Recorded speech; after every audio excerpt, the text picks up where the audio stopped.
Hello friends, welcome to my official YouTube channel. दोस्तों, आप सबको पता है कि कल आपका एग्ज़ाम कंडक्ट होने जा रहा है, जूनियर असिस्टेंट आपका फायर सर्विसेज का एग्ज़ाम, साथ ही साथ ह्यूमन रिसोर्सेज का एग्ज़ाम।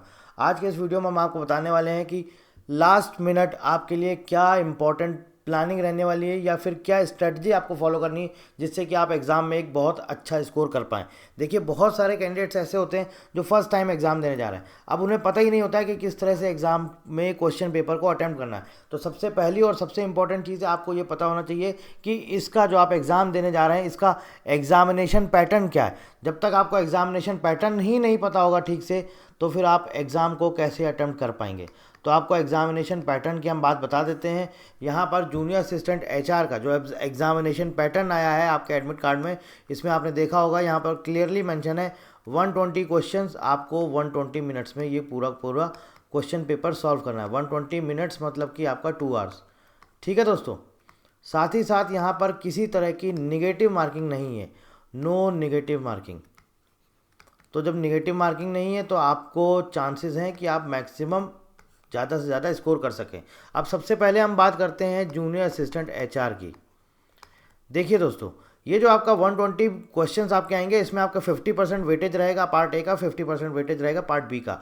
तो पार्ट ए में आपका क्या आएगा? पार्ट ए में आपका आएगा दोस्तों क्वांट्स आएगा, रीजनिंग आएगा, इंग्लिश आएगा और जीके आएगा।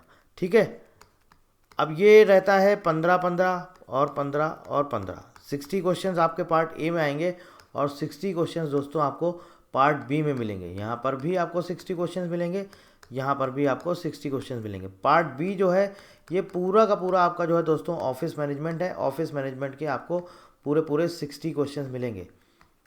ठीक है, अब देखिए हमारी स्ट्रेटजी क्या रहनी चाहिए। हमारी स्ट्रेटजी ये रहनी चाहिए कि जो टाइम ड्यूरेशन हमें दिया गया है 2 आवर्स का, 120 मिनट्स में हम मैक्सिमम क्वेश्चन सॉल्व करें और अच्छी एक्यूरेसी हो, एटलीस्ट 95% एक्यूरेसी हम फॉलो करें।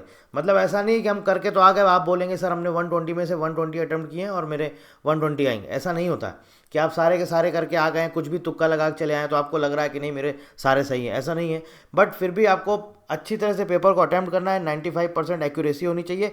और देखिए 120 क्वेश्चन का पेपर है, आपको सबको पता है कि एचआर की सिर्फ 2 पोस्ट हैं, एक यूआर की है और शायद एक एससी या एसटी किसी एक की है, एग्जैक्ट मुझे नहीं मालूम, शायद एसटी है या एससी है। टोटल 2 पोस्ट हैं। अब आपको पता है कि 2 पोस्ट के लिए कंपटीशन बहुत है, तो आप ये मान के चलिए कि आपको स्कोर करना है 100+, क्योंकि ये कट ऑफ आपका जाने वाला है। आप ये मत समझिएगा कि 90 कट ऑफ जाएगा, 80 जाएगा, क्योंकि बहुत सारे कैंडिडेट्स हैं एक पोस्ट के लिए लड़ाई कर रहे हैं। एक पोस्ट के लिए अनरिजर्व कैटेगरी वाले लड़ाई कर रहे हैं और एक पोस्ट के लिए एसटी कैटेगरी वाले लड़ाई कर रहे हैं।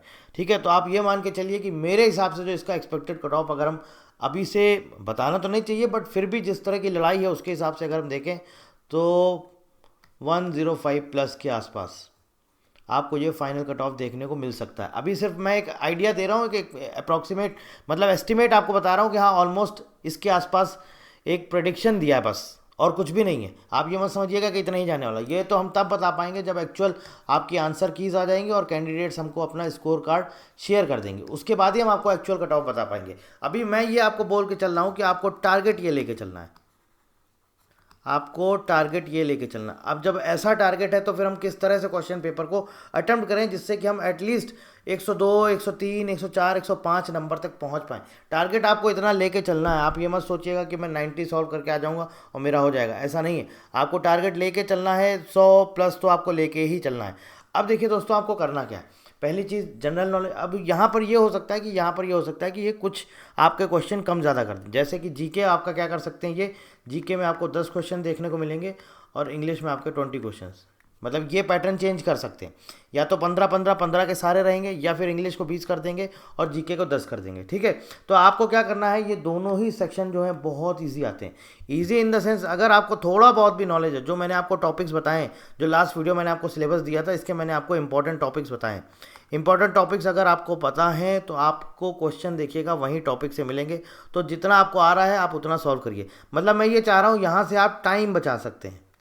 ठीक है, टाइम आप यहाँ से बचा सकते हैं, उस टाइम को आप इन दोनों सेक्शन में लगा सकते हैं। आपको कोशिश करनी है कि आपको चलो ऑफिस मैनेजमेंट में डर लग रहा है, जबकि ऐसा कुछ नहीं है, ये बहुत ईजी सेक्शन है। यहाँ पर आपको 55+ स्कोर करना है, करना ही करना है 55+ स्कोर। और यहाँ पर भी आपको एटलीस्ट 50 प्लस पहुँचना है, 50 प्लस पहुँचना। 50 प्लस आप कैसे पहुँचेंगे जीके में, क्योंकि बहुत सारे कैंडिडेट्स बहुत गलतियाँ करते हैं, बहुत ही गलतियाँ करते हैं। मान पता चला 10 क्वेश्चन आए, वहाँ पे उनके सिर्फ सही हो रहे हैं 2 या 3।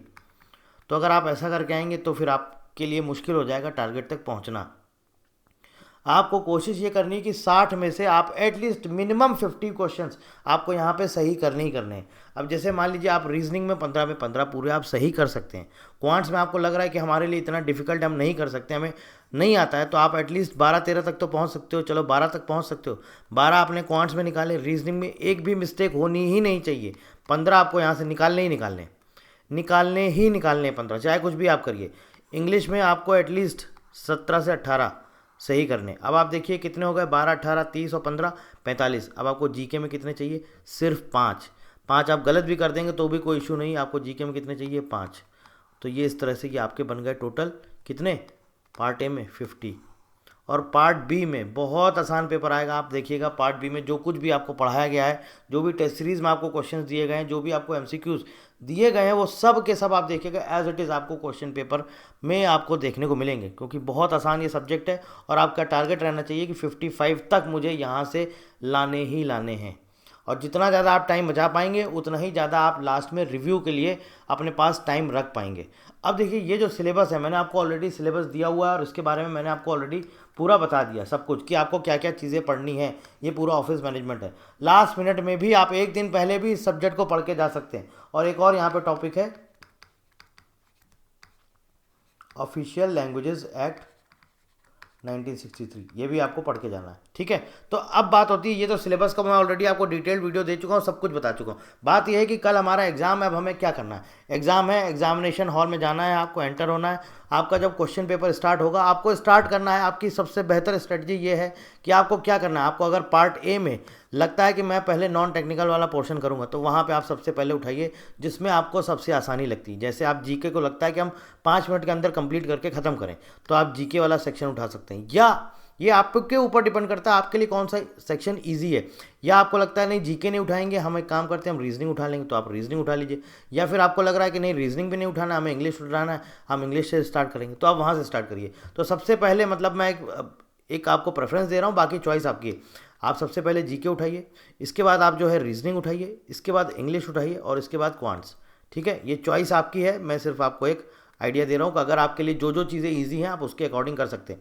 और जीके में आप 5 मिनट बचाइए, रीजनिंग में आप कुछ 1-2 मिनट बचाइए, इंग्लिश में कुछ 2-4 मिनट बचाइए। जो भी आप टाइम वहाँ पे बचा रहे हैं उस टाइम को यहाँ पर लगाइए 5 मिनट एक्स्ट्रा। अगर आपको लग रहा है क्वांट्स में टाइम लग रहा है तो आप यहाँ पर इसके लिए 5 मिनट रखिए, प्लस लास्ट के लिए 5 मिनट आपको रिव्यू के लिए रखना है। लास्ट 5 मिनट्स किसके लिए रखना है, रिव्यू के लिए। और ये वाला जैसे ही सेक्शन आपका खत्म होता है, कंप्लीट होता है, आप तुरंत पहुंचिए सेकंड सेक्शन में, दैट इज़ ऑफिस मैनेजमेंट। और इसको कोशिश करिए कि इसको भी अगर 60 मिनट्स हैं तो एटलीस्ट 55 मिनट्स में पूरा कंप्लीट कर लीजिए। कंप्लीट करने के बाद पूरा का पूरा आपको 5 मिनट इसके रिव्यू के लिए भी निकालना है। ये पूरा आप रिव्यू कर लीजिए। रिव्यू इन द सेंस कई बार क्वेश्चन में जो ऑप्शन होते हैं 4 आपके, हो सकता है ऑप्शन बी सही हो और आप गलती से जल्दबाजी में ऑप्शन ए टिक कराते हैं, ठीक है। ऐसा कई बार हो जाता है। तो लास्ट में एटलीस्ट हमें देखना चाहिए, उसके लिए 5-7 मिनट तो मुझे निकालने होंगे। तो आपको इस तरह से क्वेश्चन पेपर अटेम्प्ट करना है और टारगेट करना है मेरे भाई, एटलीस्ट 105 तक आपको पहुंचना है। ये आपका टारगेट है, ठीक है। 120 में से 100 प्लस 100 प्लस, अगर 105 तक भी आप पहुंच गए तो भी बहुत अच्छा स्कोर है। ये आप सेफ जोन में बने रहेंगे। बाकी कुछ पूछना चाहते हैं तो वीडियो के नीचे कमेंट कर सकते हैं। And wish you all the best, अच्छे से पेपर को अटेम्प्ट करके आइएगा। So thank you very much and thank you for watching.